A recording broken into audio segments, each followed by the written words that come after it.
அன்பு சொந்தங்களே, பட்டினத்தார் எல்லாத்தையும் திறந்த பிறகு ஒரு வழியாக போயிட்டுருக்கார். எல்லாத்தையும் திறந்துட்டு போயிட்டுருக்கார். அப்போது எதிர்கொண்டு அவருடைய நண்பர் ஒருத்தர், பெரும் செல்வந்தர். அவரும் ஒரு காலத்தில் பட்டினத்தாருக்கு ஈக்குவலாக இருந்தவர், பெரும் செல்வந்தர்.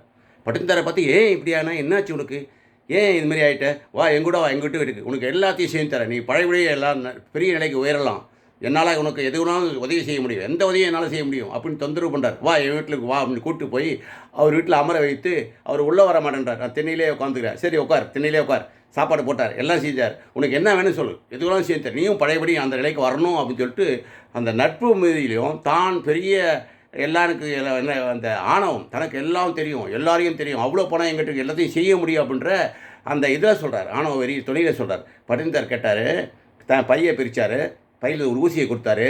நான் சொர்க்கத்துக்கு போகும்போது இந்த ஊசியை அங்கே கொண்டாந்து நீ சொர்க்கத்துக்கு வரும்போது என்கிட்ட கொடுத்துருவோம் அப்படின்னார். என்னப்பா நீ, ஒருத்தர் செத்து போயிட்டா எப்படி சொர்க்கத்தில் போய் இந்த ஊசியை கொண்டு போக முடியும், செத்து போயிட்டா எதையும் எடுத்து போக முடியாது, எப்படிப்பா எடுத்து போக முடியும்னு கேட்டார். இதைத்தான் நான் சொன்னேன், உன்னால் எல்லாம் முடியும், எல்லாம் முடியும், கேவலம் இந்த ஊசியை கூட உன்னால் கொண்டாந்து தர முடியாது, இதுதான் வாழ்க்கை என்று புரிந்து கொள் என்று நண்பனுக்கு உணர்த்தினார். இதுதான் உண்மையும் கூட.